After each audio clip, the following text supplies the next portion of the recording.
Hello there everyone, it's Lydia here with another edition of Lydia's Crafty Corner here at Alta News YouTube channel. Today I'll be sharing with you how to create this card. I'll be adding lots of texture with this one using some die cut burlap and a little bit of gold just for fun. So let's get into it, shall we?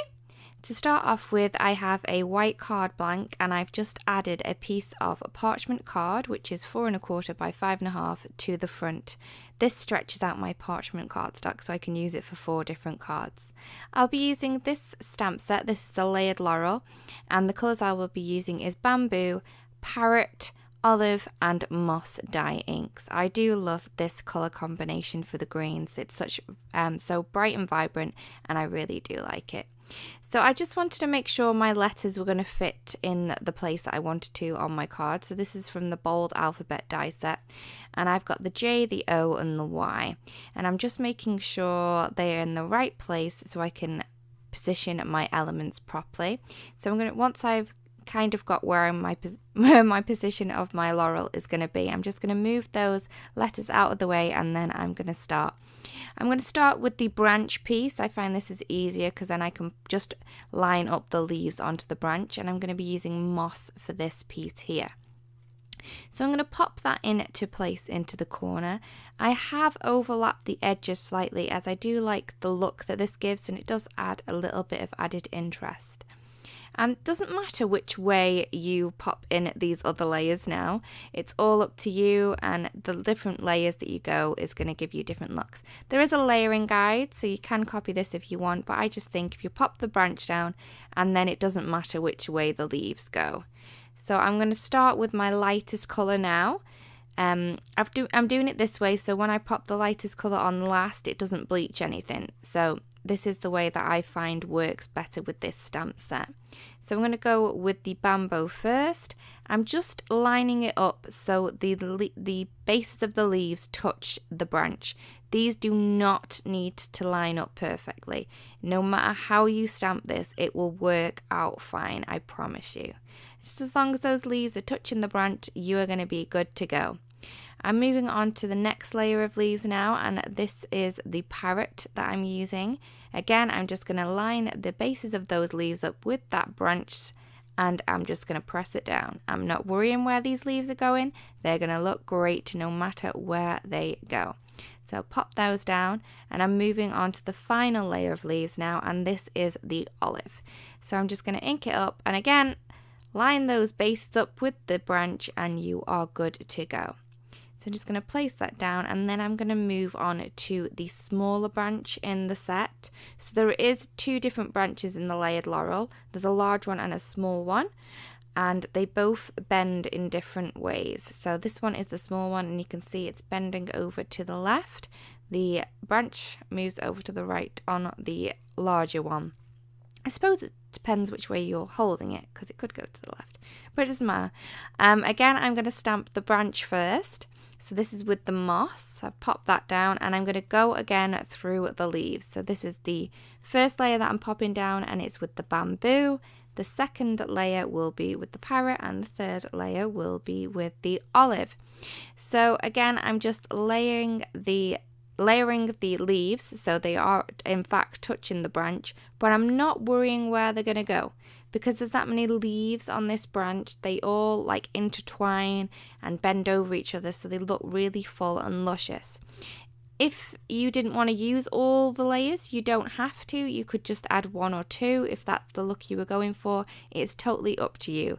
It's once you've got it in your hands, it's your stamp set, and you make it look exactly how you want it to be. I'm going to be using the Majestic Mistletoe just for the berries. I'm going to take the berries out of this set and I'm going to add them onto the layered laurel. I do love that these berries are all spaced out in this way, so I can just stamp them down once and the positioning is done for you. I did have a little play around to see how I wanted this one to be, but in the end I decided I just wanted it the way that it was going to go anyway in the first time. So I've used some velvet to stamp the berries. I wanted the berries to look a bit more berry-like, so I'm adding some Nouveau drops onto them just to give them a shiny look when it is dry. Once I've added all the drops on, I am going to in fact leave this card to dry for a couple of hours because I don't want to be touching it and moving those Nouveau drops and, you know, smearing them and not creating a nice look.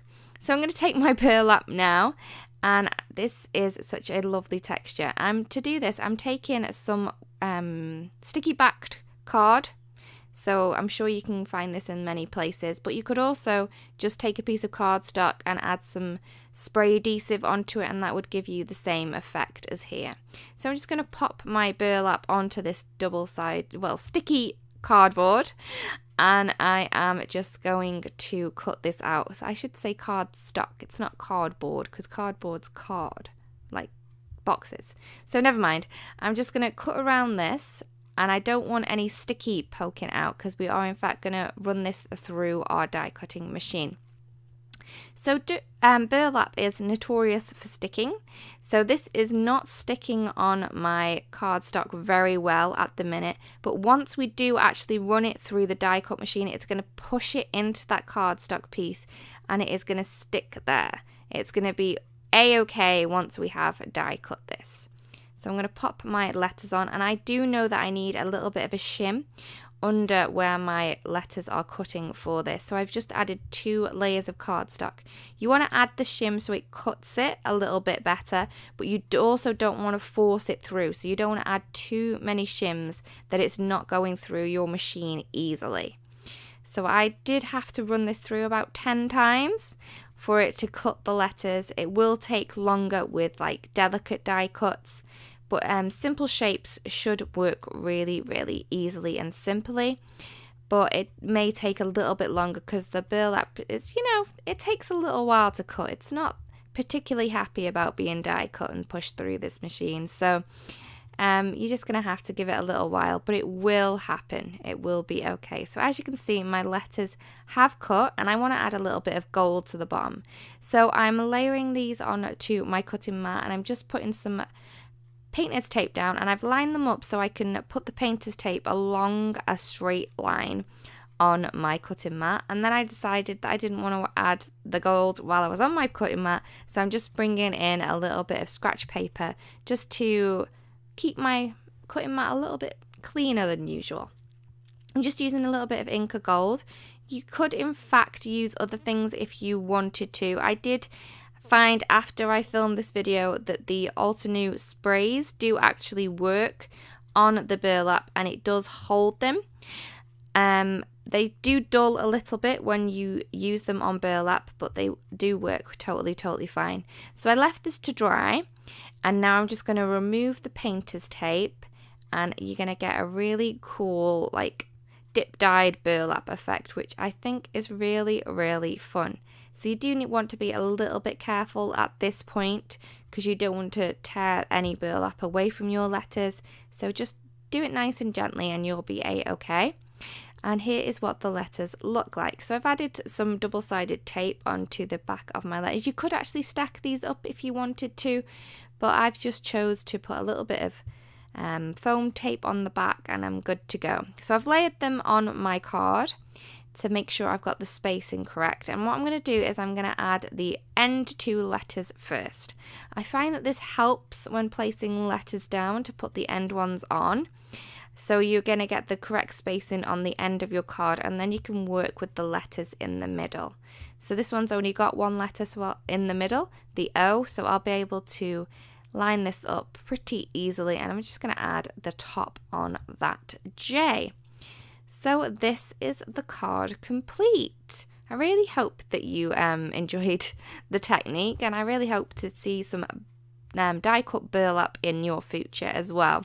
So this is the card I created in the video, but I also created a couple more.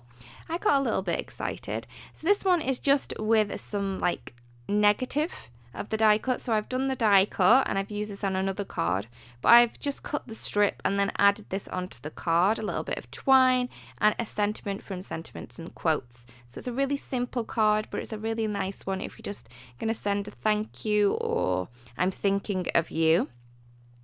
My next card again uses the waste from the die cuts. So I've used all these die cuts on a different card. The die cut is in fact from envelope liners, so the little branches from there, and also the hello is from the envelope liner die set, sorry. And that's just the negative. This is the card that I'm bringing in, is the one that I've used all the positives on. So I cut them all out with the burlap, stuck them all down onto a parchment card base, and then just added the waste from the hello on the other card from the envelope liner die set. So there's lots of different techniques and fun that you can be having with die cut burlap, and I really do hope that you give it a go. And yes, please give it a go. And I'll see you again next week. Do remember that we do have a new Lydia's Crafty Corner every Friday, so I would love you to join us then. Thank you so much for watching. If you'd like to subscribe, please press the subscribe button, and then you will be able to know when all of our other videos go live. There are 2 more videos for your perusal, and I do hope that you like them. Thank you so much for watching, and I'll see you again next week. Goodbye.